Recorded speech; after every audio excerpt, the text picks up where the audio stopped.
Pensa num livro bom. Eu quero indicar hoje e comentar sobre o livro Verdade Absoluta da Nancy Pearcey. Meu nome é Fábio Ito e este é o Caminhos do Evangelho.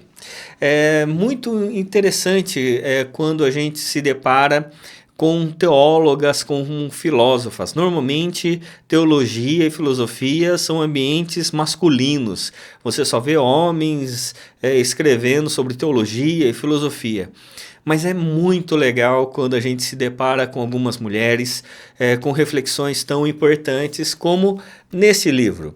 É Verdade Absoluta, da Nancy Pearcey, um livro da CPAD, né, da casa da editora da Assembleia de Deus, né? Então, muito interessante esse livro, e eu quero considerar esse livro, indicar esse livro para você e mostrar como esse livro ele é importante. Esse livro ele vai tratar sobre evangelho e cultura, como nós analisamos a cultura que nos cerca, como que nós podemos ter óculos corretos para analisar a cultura vigente. E eu divido sempre em 3 partes a nossa caminhada aqui no Pensa no Livro Bom. Eu falo um pouco sobre o autor, no caso aqui a autora, Nancy Pearcey. Eu falo depois sobre a obra e depois eu coloco 3 ponderações pelas quais eu indico essa obra. Pois bem, a Nancy Pearcey, ela é americana, ela é perita em Francis Schaeffer. O Francis Schaeffer é um dos caras extraordinários, um dos teólogos dos quais eu mais gosto, mudou meu pensamento em muitas coisas, principalmente na questão da arte, e daqui a algumas semanas eu vou falar sobre alguns livros do Francis Schaeffer, mas ela é perita nesse autor. Ela é mestre em estudos bíblicos pela Covenant Theological Seminary e doutora pela Philadelphia Biblical University. É interessante a caminhada dela, porque ela une teologia e filosofia. Ela vai trabalhar a questão da cosmovisão, a maneira como nós enxergamos o mundo, a realidade, quais são os lentes pelas quais nós enxergamos o mundo. Ela dá grande contribuição para a aproximação da filosofia e da teologia. Muito, muito importante. Eu lembro quando ela veio lançar esse livro no Brasil. À época eu fazia mestrado em aconselhamento no Andrew Jumper, no Mackenzie, e ela veio publicar, lançar esse livro, e de fato ela tem muita contribuição para dar. Ela é uma mulher, é uma teóloga contemporânea. Ela, nesse mundo tão diverso como nós vivemos, onde a verdade se tornou líquida, ou a verdade se tornou relativa, como muitos dizem, é muito importante a gente entender como nós podemos perceber o mundo a partir de uma verdade que seja absoluta, uma verdade que não muda. Nós cremos no Evangelho do Senhor Jesus Cristo, e para nós verdade não é um conceito, verdade não é um conjunto de conhecimento. Para nós, verdade é uma pessoa. Jesus vai dizer isso, né? Que Ele é o caminho, Ele é a verdade e Ele é a vida. Então, verdade para nós é uma pessoa. A verdade é a pessoa do Senhor Jesus. É por isso que nesta obra, agora tratando um pouco da obra, nesta obra a Nancy Pearcey faz uma análise da construção de uma cosmovisão. Ela mostra que uma cosmovisão é a visão do mundo, a maneira como nós enxergamos o mundo. Todas as pessoas têm uma cosmovisão, a questão é a lente pela qual ela enxerga a realidade. Então ela mostra que uma cosmovisão verdadeiramente cristã está baseada na estrutura criação, queda, redenção. Esta estrutura é a verdade absoluta de Deus ao longo da história e da revelação bíblica. É interessante, né? Porque nós tratamos de alguns livros aqui, do Maurício Cunha, do Gerhard von Groningen, que eles também trabalham nessa mesma estrutura de criação, queda, redenção, de olhar para a Bíblia Sagrada e perceber que Deus criou todas as coisas muito boas, com uma criação perfeita, porém o homem resolveu pecar e se afastar de Deus, aí entrou o mal, a maldade na história, e como consequência a morte e o sofrimento, mas porém Deus resolveu formar a redenção em Cristo Jesus, redimindo o ser humano e redimindo todas as coisas até a consumação. Então essa estrutura, criação, queda, redenção, ela é bastante importante, né, como maneira da gente enxergar a realidade, da gente não só olhar a Bíblia, mas saber que essa questão da criação, da queda, da redenção, ela é estrutural para a análise de todas as coisas. Então, por exemplo, o ser humano, por que o ser humano ele tem a imagem de Deus, mas ele faz tanta coisa errada? Porque Deus criou de forma boa, porém o homem resolveu, por se afastar de Deus, por causa da queda, ele passou a viver de maneira errada. No entanto, há uma possibilidade de redenção. Quando a gente olha para as outras áreas do pensamento, a gente usa essa mesma estrutura.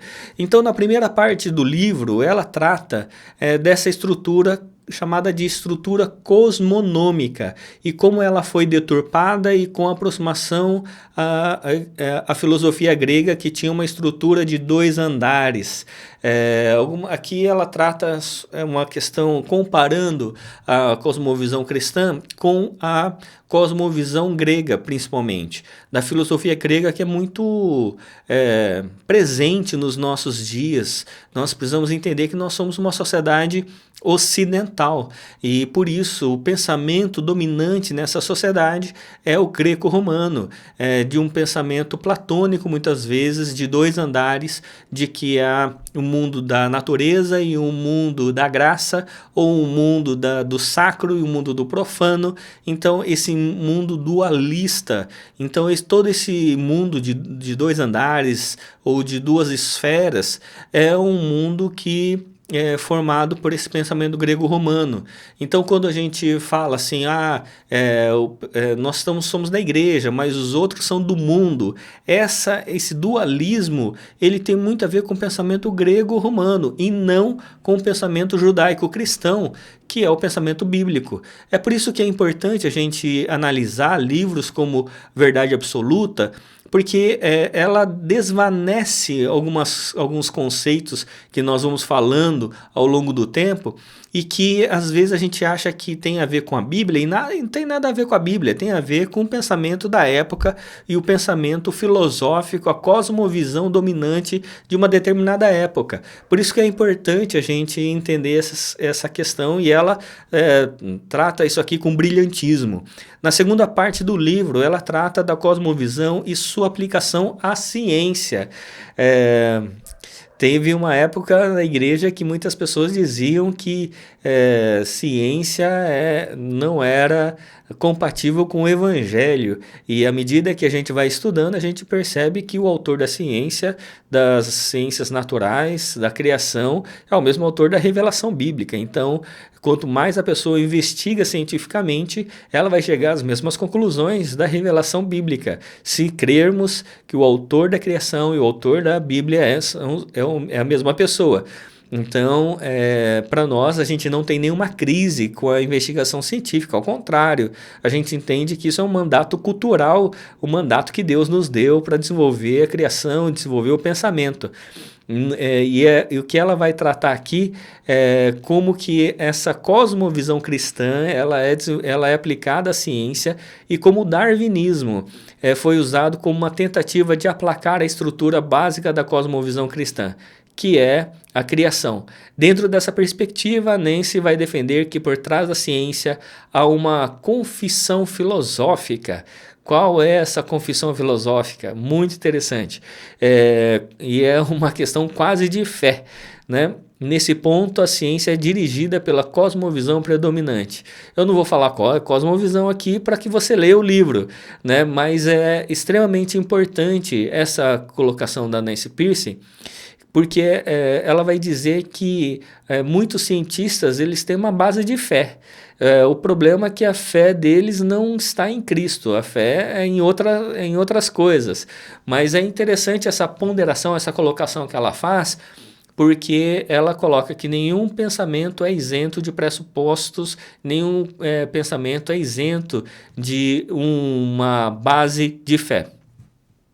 Na terceira parte do livro, ela retrata a cosmovisão e a religião. Como ela tratou sobre a cultura, tratou sobre a ciência, agora ela trata sobre a religião, principalmente no âmbito americano, né, o contexto que ela vive. Interessante esta sessão, pois fica evidente como a cosmovisão religiosa foi altamente influenciada pelo pensamento filosófico grego de dois andares, como diversos exemplos mostra na nossa divisão entre público e privado, fator e valor.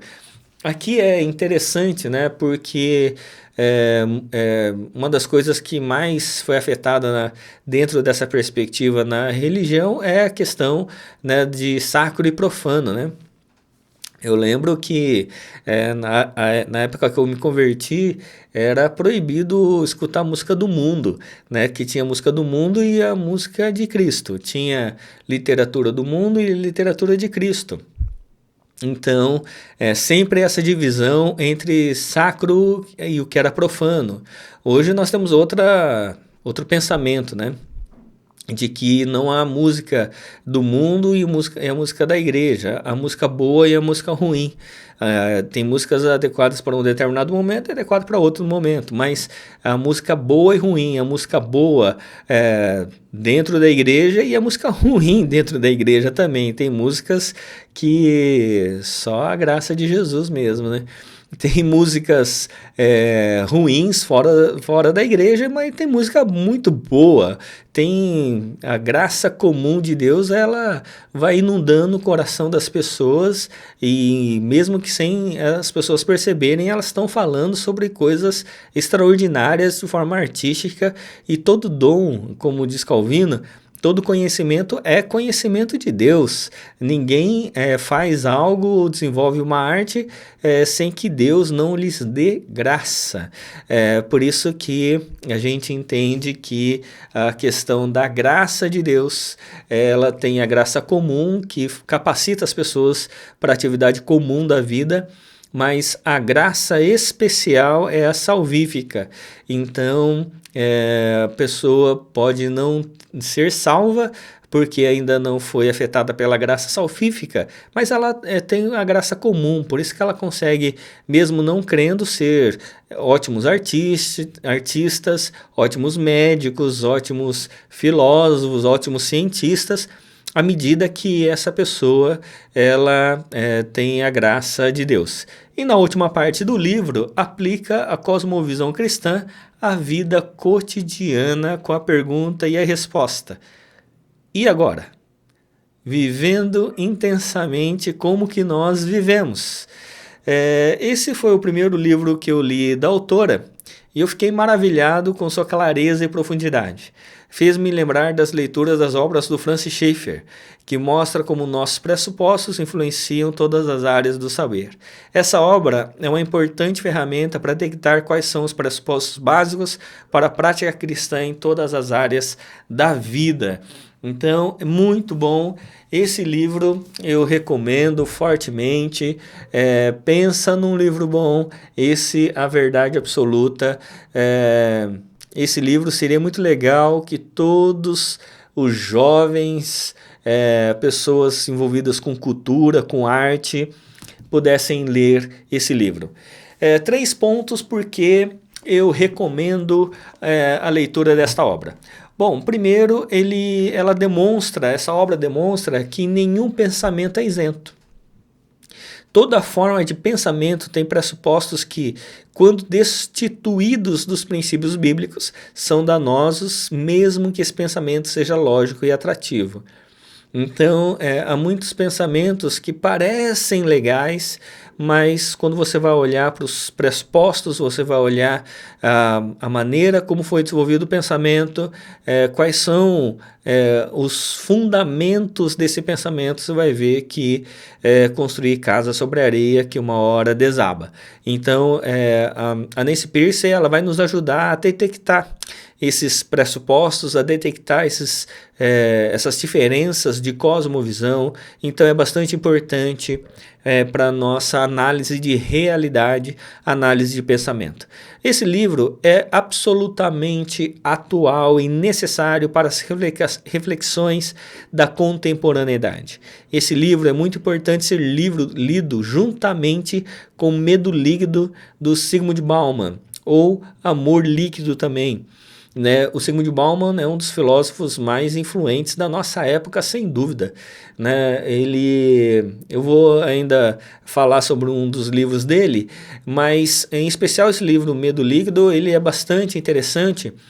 E ele, Zygmunt Bauman, é uma das pessoas, né, que diz que a verdade se tornou líquida, a verdade deixou de ser absoluta, a verdade você tenta pegar, ela é líquida, é como água, então você tenta pegar ela e vai pelo dedo. Então, para ele, a verdade não é mais absoluta, como a palavra de Deus, por exemplo. Para ele, isso não existe mais.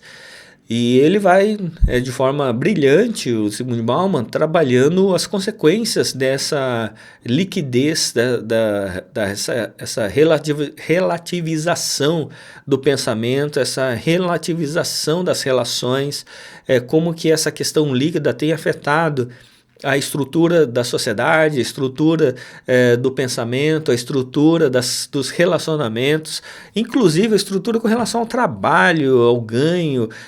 Ele vai fazer uma análise brilhante. E é bastante interessante ler o Zygmunt Bauman juntamente com a Nancy Pearcey, porque você vai ter ali duas posições diferentes, mas fazendo análise de de um mesmo contexto, de um mesmo objeto, né? E interessante que tanto a Nancy Pearcey quanto o Zygmunt Bauman, eles vão chegar a conclusões muito parecidas, né? Porque eles vão olhando, analisando. A Nancy Pearcey a partir de uma cosmovisão cristã, o Zygmunt Bauman ele tem uma cosmovisão mais marxista, mas é interessante a forma como eles chegam a algumas conclusões.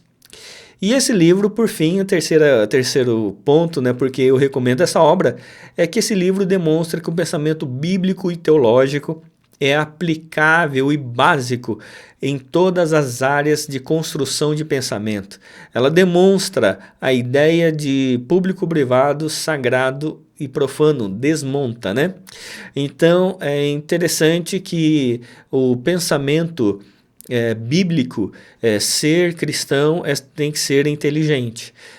Por isso que um cristão pode ser cientista, pode ser advogado, pode ser médico, pode ser qualquer área do saber, e que a partir da cosmovisão cristã a gente vai saber o porquê que a gente faz o que faz, e que a gente não faz as coisas somente pelo dinheiro, mas a gente faz tudo para a glória de Deus e de forma inteligente, argumentando filosoficamente, sabendo contra-argumentar, fazendo análise de contexto, porque o pensamento cristão não é um pensamento restrito ou estrito, é um pensamento complexo, um pensamento de pessoas inteligentes que fazem a análise de contexto a partir de uma verdade absoluta, a verdade de Deus, que é uma pessoa.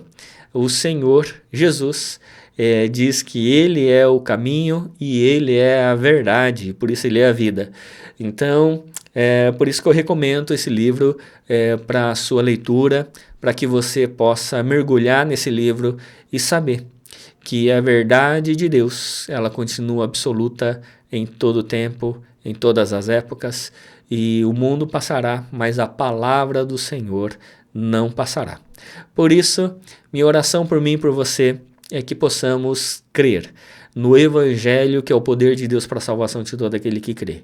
E ao crer, saber que nós precisamos desenvolver o nosso pensamento segundo a vontade do nosso Deus. Que Deus o abençoe, em nome de Jesus. Amém.